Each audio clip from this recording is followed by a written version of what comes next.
मेरा नाम नम्रता है। मेरे माता पिता मुझे इस दुनिया से छोड़कर जा चुके थे। मुझसे छोटे मेरे 2 भाई बहन थे। मुझसे छोटी मेरी बहन और उससे छोटा एक भाई। पहले तो हम अपने चाचा चाची के साथ रहते थे। वो लोग जैसे तैसे हमें पाल रहे थे और इतना बड़ा कर दिया था, मगर साथ ही साथ वो हमारे ऊपर अत्याचार भी करते थे। कभी हमें खाना नहीं देना चाहते थे। हम दोनों बहनों से घर के बहुत सारे काम करवाना और मेरे छोटे भाई को भी छोटी छोटी बात पर डांटना। जब मैं 15 साल की थी तभी मेरे माता पिता हमें इस दुनिया में छोड़कर जा चुके थे। दोनों की ही आगे पीछे मौत हो गई थी। मेरी छोटी बहन बहुत छोटी थी और मेरी भी उम्र ज्यादा नहीं थी। मैं भी ज्यादा कुछ नहीं जानती थी, इसलिए चाचा चाची के घर में रहकर चाचा के अत्याचार खामोशी से बर्दाश्त करते रहे। जैसा चाची कहती थी हम तीनों भाई बहन वैसा ही करते थे। लेकिन अब मेरी उम्र 20 साल हो गई। मैंने इंटर किया हुआ था, क्योंकि थोड़ा बहुत तो मैं अपनी मम्मी पापा के सामने ही पढ़ चुकी थी। मैंने अपनी पढ़ाई को बंद नहीं किया था। मैंने जिद करके इंटर पास किया था, क्योंकि मैं पढ़ना चाहती थी और मैंने अपने चाचा चाची से कहा कि मुझे पढ़ने से कोई नहीं रोक सकता। वो लोग मेरी जिद के आगे मजबूर हो गए थे, मगर पढ़ाई के दौरान मुझे घर के भी सारे कामकाज करने होते थे। जैसे तैसे वक्त गुजर गया और मेरा इंटर कंप्लीट हो गया था। अब हम लोगों के साथ चाची बहुत बुरा बिहेव रखने लगी थी। मेरी उम्र 20 साल, मेरी छोटी बहन की उम्र 15 साल और छोटे भाई की उम्र 13 साल थी। हम लोग काफी बड़े हो गए थे और मैंने सोच लिया था कि अब मैं अपने चाचा चाची के अत्याचार को और ज्यादा बर्दाश्त नहीं करूंगी। वो लोग ऐसी कड़वी कड़वी बातें हमें कहते थे कि हम खामोशी से सुनते रहते थे। जब मेरे मम्मी पापा जिंदा थे तब हम सब लोग एक साथ जॉइंट फैमिली में रहते थे। तब हमारे दादा दादी भी थे, मगर दादा दादी भी परलोक सुधार गए और मेरे मम्मी पापा भी नहीं रहे। तो चाचा चाची का पूरे घर में राज चलने लगा था। हमारी एक बुआ भी थी जो कि दूसरे शहर में रहती थी और हमसे बहुत प्यार करती थी। चाचा चाची उनसे दिखावा करते थे कि वो हम तीनों भाई बहन से बहुत प्यार करते हैं, मगर सच तो ये था कि वो कभी हमसे ढंग से बात तक नहीं करते थे।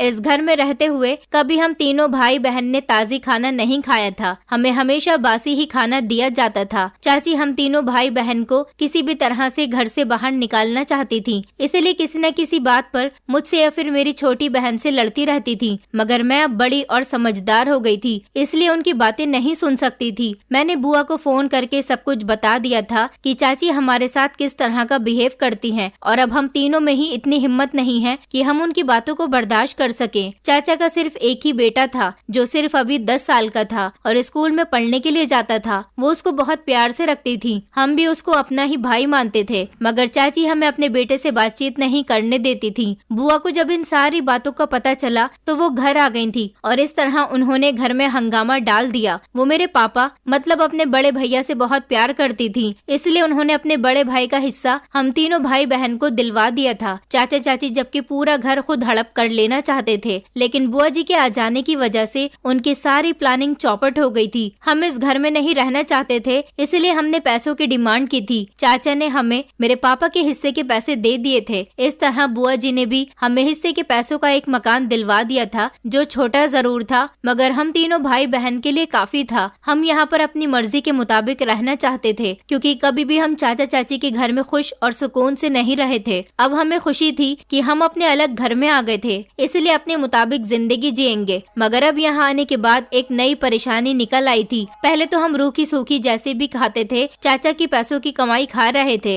लेकिन अब यहाँ हम भले ही अलग घर में रह रहे हैं, अब हमें यहाँ खिलाने के लिए पैसे कौन देगा और खाना कहाँ से आएगा। मेरी कुछ समझ नहीं आ रहा था कि अब ये सब कुछ कैसे किया जाएगा। इसलिए मैंने फैसला कर लिया था कि मैं कहीं पर नौकरी करूंगी। मैं इंटर पास थी, मुझे किसी भी स्कूल में आसानी से नौकरी मिल जाती। मैंने अपनी स्कूल की ही जान पहचान वाली दोस्त के थ्रू एक स्कूल में नौकरी करना शुरू कर दिया था, मगर वहाँ मुझे सैलरी ज्यादा नहीं मिल रही थी। एक महीने में इतने पैसे भी नहीं आते थे कि हम तीनों भाई बहन का गुजारा हो सके। मैंने अपने छोटे भाई का स्कूल में एडमिशन करवा दिया था। छोटी बहन घर में रहकर घर के कामकाज किया करती थी। उसको कम उम्र से ही घर के काम अच्छे से आते थे। जिस तरह चाची ने मुझे घर के काम में घेर दिया था, इसी तरह मेरी बहन को भी घर के काम में घेर कर रख दिया था। अपनी बहन को तो मैं खुद पढ़ाया करती थी। मैं नहीं चाहती थी कि मेरी बहन अनपढ़ रहे। मुझे अपने भाई की भी स्कूल की फीस देनी होती थी और फिर उसकी कॉपी किताबों का खर्चा। सबसे ज्यादा पैसे तो मेरे भाई की ही फीस में जा रहे थे। घर में कुछ बचता ही नहीं था। मुझे मेरी फ्रेंड ने सजेस्ट किया कि तुम्हें कहीं और नौकरी के लिए ट्राई करना चाहिए। टीचिंग ना करके तुम अगर किसी कंपनी में नौकरी करना चाहो तो तुम्हें ज्यादा पैसे मिलेंगे। मगर एक प्रॉब्लम ये थी कि मैं इंटर से ज्यादा पढ़ी हुई नहीं थी। मेरी फ्रेंड ने कहा कि फिर भी तुम तुम एक बार ट्राई करके तो देखो,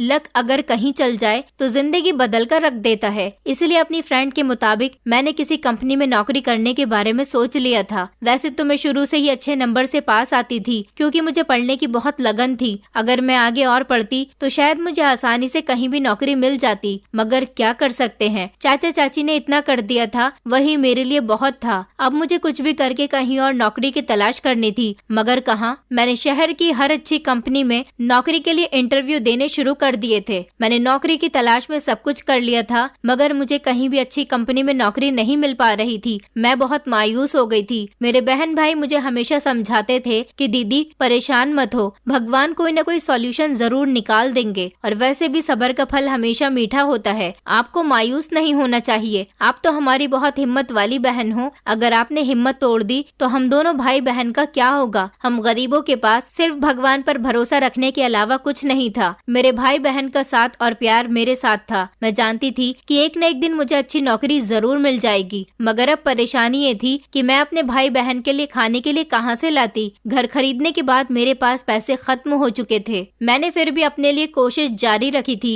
बुआ जी ने कॉल पर हालचाल पूछे थे तो मैंने उन्हें घर की परेशानी के बारे में सब कुछ बता दिया था। वो हमेशा हमारा साथ दिया करती थी। उन्होंने मुझे कुछ पैसे सेंड कर दिए थे। उनके दिए गए पैसों से कुछ दिन हमारा गुजारा हो गया था। मैं चाहती थी कि मेरे बहन भाई पढ़ लिख कर कुछ कामयाब बन जाए और अब हमारी जिंदगी भी आसान हो जाए, मगर चाचा चाची के घर से निकलने के बाद तो हमारी जिंदगी और ज्यादा मुश्किल हो गई थी। एक दिन मुझे मेरी दोस्त की कॉल आई और उसने बताया कि तुम्हारे लिए एक कंपनी में नौकरी है, वहाँ पर तुम्हारा इंटरव्यू है, कल चली जाना। मेरी दोस्त ने अपने हिसाब से वहाँ पर मेरे लिए बात कर ली थी, इसलिए मैं अपनी दोस्त के कहने के मुताबिक अगले ही दिन इंटरव्यू के लिए जाने लगी थी। तभी अचानक बुआ जी की कॉल आ गई। मैंने बुआ जी को बताया कि आज मेरा इंटरव्यू है, आप मेरे लिए प्रार्थना करना कि मेरी नौकरी पक्की हो जाए, मैं कामयाब हो जाऊं। बुआ जी ने मुझे कॉल पर बहुत आशीर्वाद दिया था। मैं अपने डॉक्यूमेंट्स लेकर घर से निकल गई थी, क्योंकि मुझे बस से जाना था। इसलिए मैं बस स्टेशन के पास जाकर बस के आने का इंतजार करने लगी। मोबाइल में टाइम देखा तो इंटरव्यू शुरू होने में सिर्फ आधा घंटा रह गया था और मुझे जाना भी काफी दूर था। मैं परेशान होते हुए इधर उधर देखने लगी कि अचानक मेरी नजर मेरी बचपन की सहेली राखी पर पड़ गई। राखी अपनी स्कूटी से कहीं जा रही थी। मैंने जल्दी से राखी को आवाज लगाई और उसे बताया कि मेरे पास टाइम बहुत कम है, क्या तुम मुझे इस एड्रेस पर पहुंचा सकती हो। राखी ने कहा कि अच्छा ठीक है, मैं तुम्हें यहाँ पर छोड़ दूंगी, लेकिन मुझे जल्द ही अपने घर पहुँचना है। मैंने उससे कहा कि प्लीज आज तुम मेरी मदद कर दो, मुझे आज तुम्हारी मदद की बहुत जरूरत है। राखी बहुत अच्छी थी, इसलिए उसने मेरी मदद कर दी। मैं जल्दी से उसके साथ बैठ गई और उससे कहा कि थैंक यू, तुम्हारी बड़ी मेहरबानी होगी। राखी ने स्कूटी स्टार्ट की और हम लोग ऑफिस की तरफ पहुंच गए थे। राखी बहुत तेज रफ्तार के साथ मुझे यहाँ लेकर आई थी। 5 मिनट पहले ही मैं ऑफिस के गेट पर पहुंच गई थी। मुझसे पहले भी वहाँ पर काफी सारे लोग इंटरव्यू दे चुके थे और इंटरव्यू देने के लिए अभी एक लड़का और एक लड़की वहाँ पर बैठे हुए थे। इन दोनों के बाद मेरा नंबर आने वाला था। मैंने गहरी सांस भरी और सोचा कि मैं बिल्कुल सही टाइम पर आ गई हूँ। आज राखी ने मेरी बहुत मदद कर दी थी, भगवान उसका भला करे, नहीं तो मैं आज लेट हो जाती और मेरा इंटरव्यू भी देर से होता। आज पहले ही दिन मेरी यहाँ पर इंसल्ट हो जानी थी और फिर शायद मुझे नौकरी भी नहीं मिलती। मैं यही सब सोच रही थी कि अंदर से 15 मिनट बाद मेरे नाम की आवाज आ गई थी। मैंने अपना नाम सुना तो मैं थोड़ी नर्वस हो गई थी और फिर मैंने भगवान को याद किया और फिर मैं केबिन के अंदर चली गई थी। जाते ही मेरी नजर सामने की तरफ गई तो लगभग एक 50 साल की उम्र के आदमी बैठे हुए थे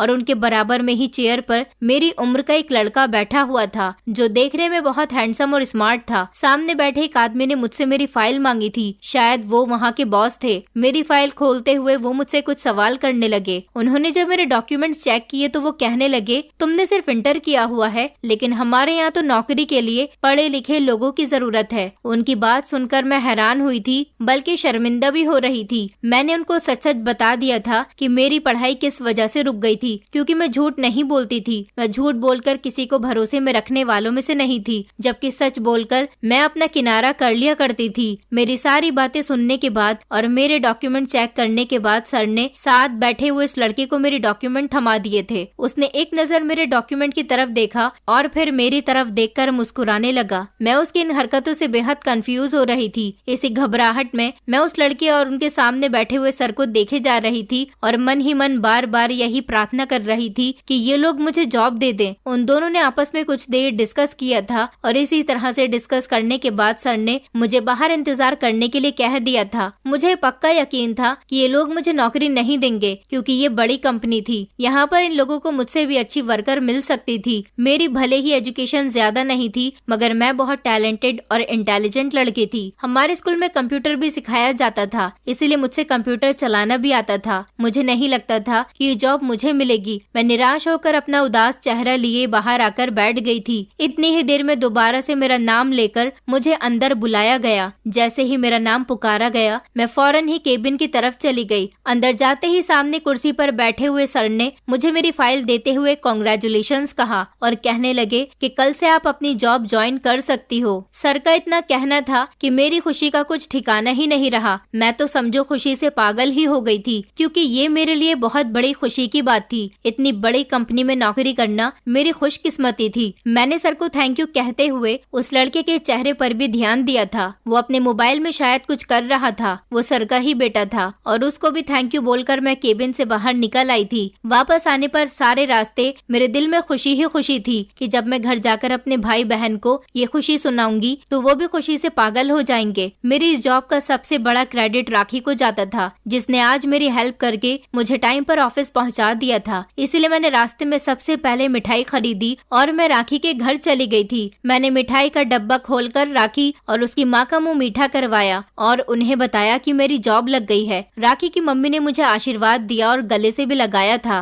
राखी की मम्मी मुझे अच्छे से जानती थी। उनको पता था कि मैं किस परेशानी भरे हालात से गुजर रही थी। राखी भी बहुत खुश थी। मुझे देखकर उसने कहा कि चलो मैं तुम्हें तुम्हारे घर अपनी स्कूटी से छोड़ आती हूँ। मैंने राखी से कहा कि नहीं नहीं, आज तुमने मुझे ऑफिस तक छोड़ दिया था, यही मेरे लिए बहुत बड़ी मेहरबानी है। मेरे लाख मना करने के बावजूद भी वो नहीं मानी थी और मुझे घर के दरवाजे पर छोड़कर चली गई थी। मैंने उसे घर के अंदर बुलाया, मगर उसे कोई काम था, इसलिए वो अंदर नहीं आ सकी थी। जैसे ही मैं घर के अंदर गई, मेरे चेहरे की मुस्कुराहट और खुशी देखकर मेरे छोटे भाई बहन को भी इस बात का आइडिया हो गया था कि मेरी जॉब लग गई है। मेरे हाथ में मिठाई का डब्बा था। मैंने सबसे पहले अपने दोनों भाई बहन को गले लगाया, उनका मुंह मीठा करवाया और कॉल करके बुआ जी को भी ये गुड न्यूज दी थी। मेरी बुआ और मेरे बहन भाई मेरी इस कामयाबी से बहुत खुश थे। मेरा छोटा भाई तो मिठाई का डिब्बा लेकर आस पड़ोस के घरों में बांटने के लिए चला गया था। मैंने अपने भाई को रोकने की कोशिश की थी और कहा था कि ये मिठाई मैं तुम्हारे लिए लेकर आई हूँ, इसे तुम खा लो। मेरे पास पैसे कम थे, इसलिए मैं कम मिठाई लेकर आई हूँ। मेरा भाई कहने लगा, दीदी पैसों की क्या औकात है, दिल बड़ा होना चाहिए। मैं अपने पड़ोसियों का इसी मिठाई से थोड़ा थोड़ा मुंह मीठा करवा दूंगा, ताकि उन लोगों को भी तो पता चले कि मेरी दीदी की जॉब लग गई है। अब हमारे घर की सारी परेशानियां दूर हो जाएंगी और मैं भी आपकी तरह पढ़ लिख कर बड़ी कंपनी में नौकरी करूंगा। मेरा भाई उम्र में छोटा जरूर था, मगर बहुत अच्छी अच्छी और समझदारी की बातें करता था। मेरी बहन भी खुश थी।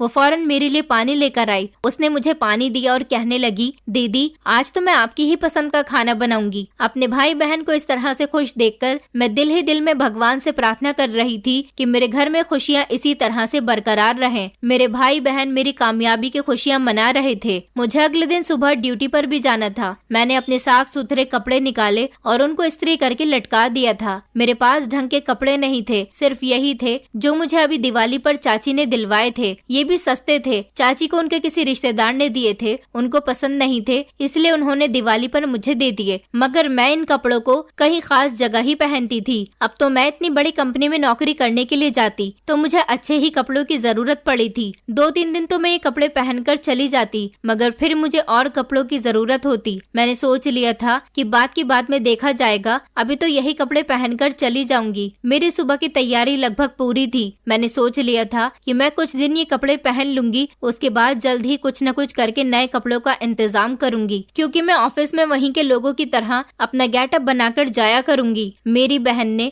मेरी तरफ देखकर कहा कि दीदी ये रहे मेरे पास के कुछ पैसे। मेरी बहन ने मुझे 2000 रुपए दिए थे। उसने कहा, ये पैसे मैंने जोड़कर रखे हुए थे, कल आप इन पैसों से अपने लिए कपड़े और नए सैंडल भी ले आना, क्योंकि अब आपका बड़े लोगों में उठना बैठना होगा। मैं नहीं चाहती कि मेरी दीदी का सर शर्मिंदगी से नीचा हो, इसलिए आपको अच्छे कपड़े और अच्छे सैंडल की जरूरत पड़ेगी। मैंने अपनी बहन से कहा कि नहीं, मैं ये पैसे नहीं रख सकती, ये पैसे तुम्हारे हैं। वो कहने लगी, दीदी अब क्या मेरे और क्या आपका, ये पैसे भी तो आपके ही कमाए हुए हैं। जब आप मुझे मेरे खर्चे के लिए पैसे दिया करती थी तो मैं उनसे पैसे जोड़ लिया करती थी। इस तरह तो मैंने 2000 रुपए जोड़ लिए थे, अभी बस मेरे पास इतने ही हैं। मैंने अपनी बहन बहन से कहा कि तुम जैसी बहन भगवान सबको दे, तुम्हें मेरा कितना ख्याल है, तुम फिक्र मत करो, मेरी जैसे ही पहली सैलरी आएगी मैं तुम्हें तुम्हारे पैसे वापस लौटा दूंगी। मेरी बहन ने कहा कि दीदी ये पैसे तो हम सबके हैं, आपको पैसों की फिक्र करने की कोई जरूरत नहीं है, आप आराम से अपनी जॉब पर ध्यान दो। मुझे सुबह ऑफिस के लिए जल्दी उठना था क्योंकि मेरे पास कोई सवारी नहीं थी और मुझे बस से ही ऑफिस जाना था, इसलिए मैं 1 घंटा पहले ही घर से निकलना चाहती थी। आज तो मुझे जैसे तैसे राखी ने पहुंचा दिया था, मगर मैं अब उसकी बार बार तो हेल्प नहीं ले सकती थी। सारी रात मुझे खुशी की वजह से नींद नहीं आ रही थी। मैं अपने बिस्तर पर लेटकर कल के बारे में सोचने लगी कि ऑफिस में ना जाने क्या होगा और मुझे कैसे कैसे काम दिए जाएंगे। सोचते सोचते ना जाने मेरी आंख कब लग गई मुझे कुछ पता ही नहीं चला। सुबह मेरी छोटी बहन ने जगाया और कहने लगी कि दीदी आपको कहीं ऑफिस जाने के लिए देर ना हो जाए, इसलिए जल्दी उठ जाओ, मैंने आपके लिए नाश्ता बनाकर तैयार कर दिया है। मैं जल्दी से उठी, दिल में बहुत सारे अरमान लेकर तैयार हो गई। आज मेरा ऑफिस में पहला दिन था, मुझे बेहद खुशी महसूस हो रही थी। आज मैं अपने मकसद में कामयाब होने वाली थी। जो सपना मैंने देखा था किसी बड़ी कंपनी में काम करने का, वो आज पूरा हो चुका था। मैं जल्दी से तैयार हुई तो मेरी बहन ने जल्दी से मुझे नाश्ता दिया। आज खुशी की वजह से मेरा छोटा भाई भी जल्दी ही उठ गया था और हम सब भाई बहन ने साथ बैठकर नाश्ता किया था। मैंने अपने दोनों भाई बहन को गले से लगाया, मेरी आंखों में आंसू आ गए थे।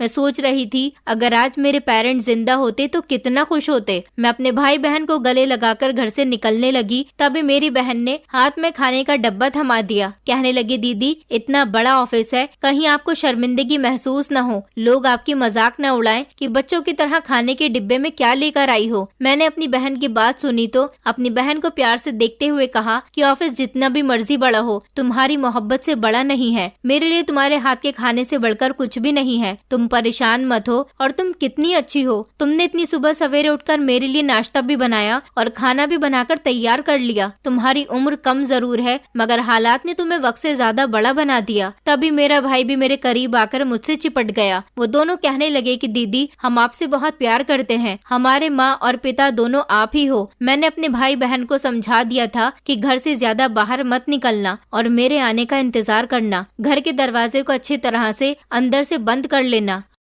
अपने भाई बहन को समझाने के बाद मैं घर से निकल गई थी। मैं बस स्टॉप पर जाकर बस का इंतजार कर रही थी। कुछ ही देर में बस आ गई और मैं उसमें बैठकर ऑफिस के लिए निकल गई। मैं ऑफिस में 15 मिनट पहले पहुंच गई थी। अभी ऑफिस में कम लोग ही आए थे और मैं भी जाकर वेटिंग रूम में बैठ गई और सर के आने का इंतजार करने लगी। देखते ही देखते पूरा ऑफिस काम करने वालों से भर गया। इतना बड़ा ऑफिस था, चारों तरफ लोग ही लोग नजर आ रहे थे। इतनी भीड़ देखकर पहले तो मैं घबरा गई, लेकिन फिर अपने दिल को समझाने लगी कि अब मेरा काम यही है और इसी से ही मुझे अपने आप को और अपने बहन भाई को पालना है, इसलिए मुझे पूरे कॉन्फिडेंस के साथ ये काम करना है। कुछ ही देर में मुझे ऑफिस में बुलाया गया। मैं जैसे ही ऑफिस में गई तो मुझे बहुत घबराहट महसूस हो रही थी। सर ने मुझे पहले दिन नौकरी पर आने के लिए बधाइयाँ दी। मेरे हाथों में मेरी कुछ फाइल्स पकड़ाई और कहा कि इन पर काम करना शुरू कर दो। मैंने अपना काम पकड़ा और अपने केबिन में लौट आई थी। मेरा केबिन बहुत ही खूबसूरत था। इतना बड़ा कमरा, आरामदेह कुर्सी और एसी भी लगा हुआ था। मैं अपने केबिन में बैठकर बहुत खुश हो रही थी। मुझे अपनी आंखों पर विश्वास नहीं हो रहा था कि ये मेरा ही केबिन है और मैं इतने बड़े केबिन में बैठकर काम किया करूंगी। मैंने अपना काम करना शुरू कर दिया और अपने भगवान जी का शुक्रिया अदा करने लगी। ऐसे ही दिन गुजरते गए और मैं अपने काम में बहुत ज्यादा बिजी हो गई थी। सर को मेरा काम पसंद आता था। उनका कहना था कि तुम्हारे पास एजुकेशन भले ही ज्यादा नहीं है, मगर तुम बहुत टैलेंटेड लड़की हो, काम बहुत तरीके से और समझदारी से करती हो। सर मेरी तरफ से बहुत खुश और बेफिक्र थे। मुझे यहाँ पर 1 मिनट का भी टाइम नहीं मिलता था क्योंकि मैं अपनी नौकरी के लिए बहुत सीरियस थी।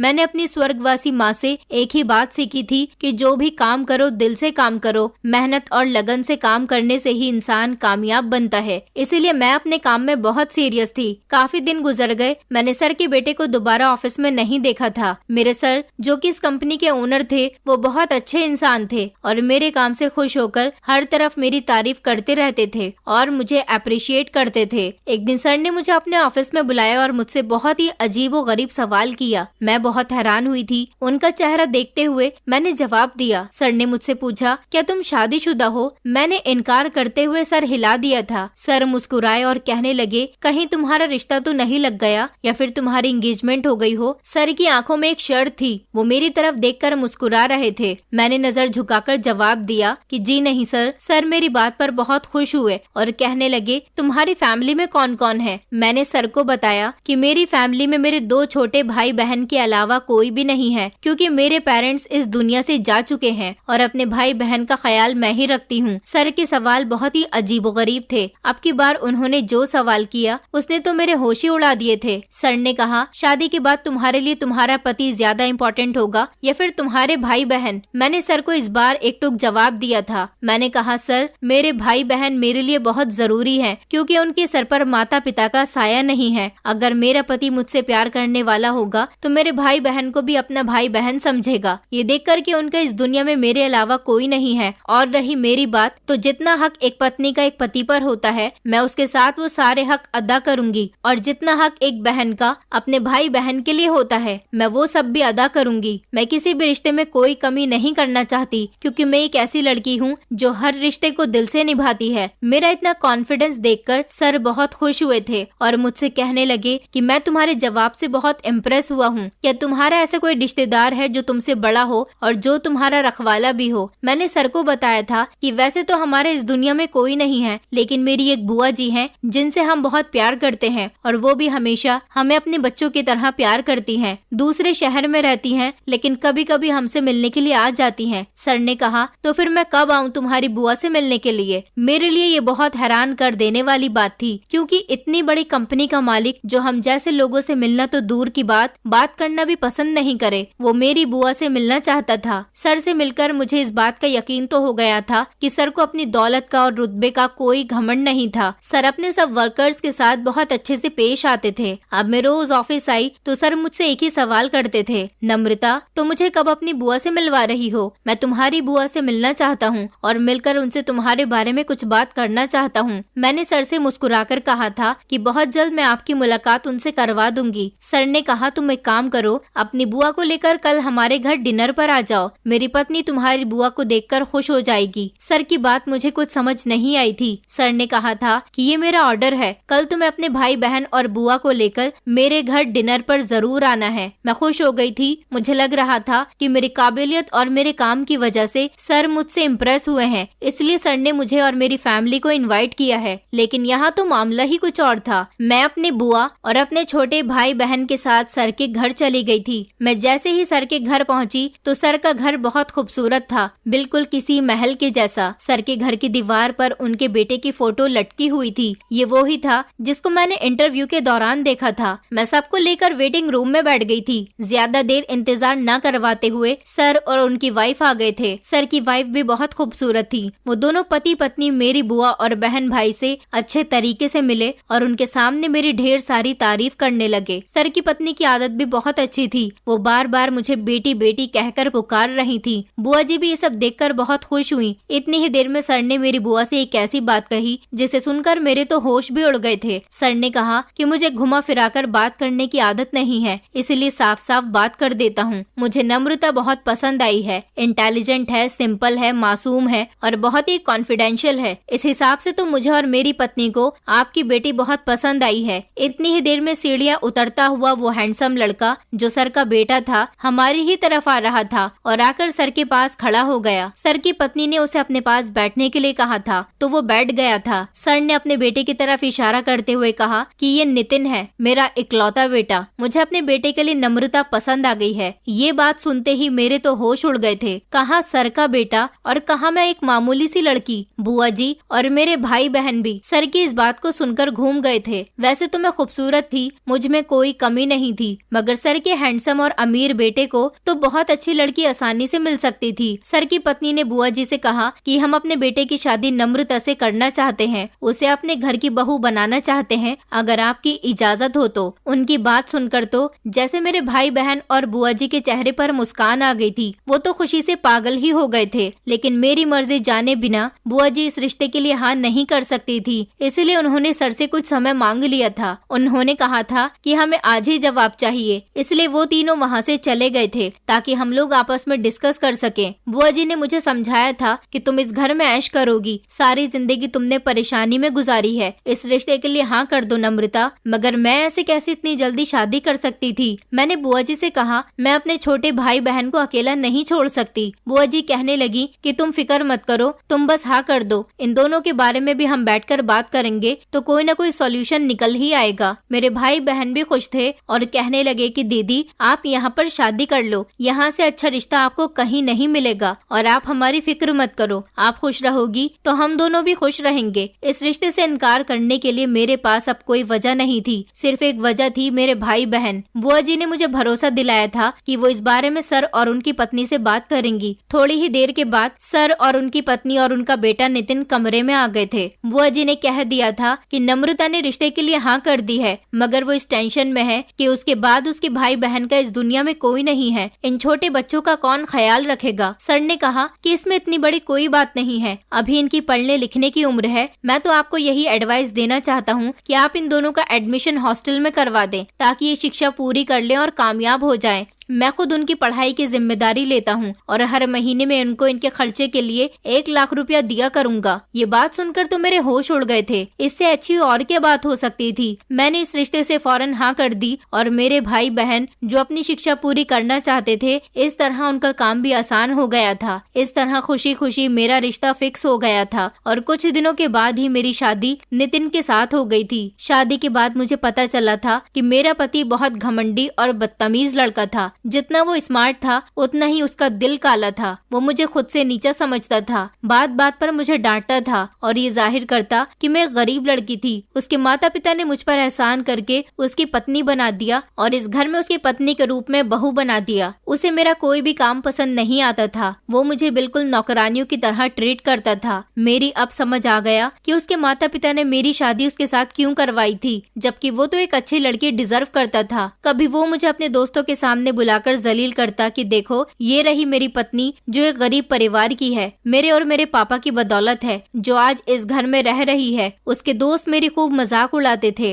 और कभी तो नौकरों के सामने मेरी इंसल्ट करता कि तुम लोग इससे भी काम करवाया करो, ये भी इस घर की नौकरानी ही है। तो कभी मेरा बनाया हुआ खाना फेंक देता और कहता कि अच्छा नहीं है, मुझे पसंद नहीं आया, दोबारा से बना कर लाओ। मैं उससे बहुत ज्यादा परेशान थी, मैंने कभी उसे पलटकर जवाब नहीं दिया था। मेरे सास ससुर भी ये सब कुछ देखते थे, मगर वो अपने बेटे को समझाने के अलावा कुछ नहीं कर सकते थे। उनका बेटा कभी उनकी बात समझता ही नहीं था। मैं उससे बहुत ज्यादा तंग आ गई थी क्योंकि अब तो वो मेरे ऊपर भी हाथ उठाने लगा था, मुझे कमरे में बंद कर दिया करता था और मैं रोती रहती चिल्लाती रहती थी। जबरदस्ती वो मुझे परेशान करता था। मुझे परेशान करने का तो वो कोई बहाना नहीं छोड़ता था। एक दिन मैंने फैसला कर लिया था कि मुझे उनकी ये दौलत नहीं चाहिए और उनका कोई एहसान भी नहीं चाहिए, इसलिए मैं इस घर को छोड़कर जा रही हूँ क्योंकि मैं ये सब कुछ बर्दाश्त नहीं कर सकती थी। एक पागल और सर फिरे इंसान के साथ में सारी जिंदगी नहीं गुजार सकती थी। मैंने अपने सास ससुर से कह दिया था कि आपकी दौलत आपको मुबारक हो, मैं इस घर को छोड़कर जा रही हूँ और आपको अब मेरे भाई बहन को भी पैसे भेजने की जरूरत नहीं है। मैं अपने घर जा रही हूँ और अपने भाई बहन को भी वहीं पर बुला लूंगी। मेरे सास ससुर मुझे रोकने की कोशिश कर रहे थे। उनका कहना था कि उनका बेटा सरफिरा है, उसे दौलत का घमंड है, इसलिए वो गरीब को कुछ नहीं समझता और ये बात उनके सारे रिश्तेदार भी जानते हैं। तभी तो उनके बेटों को कोई लड़की देने के लिए तैयार नहीं था। उन्होंने मेरी शादी अपने बेटे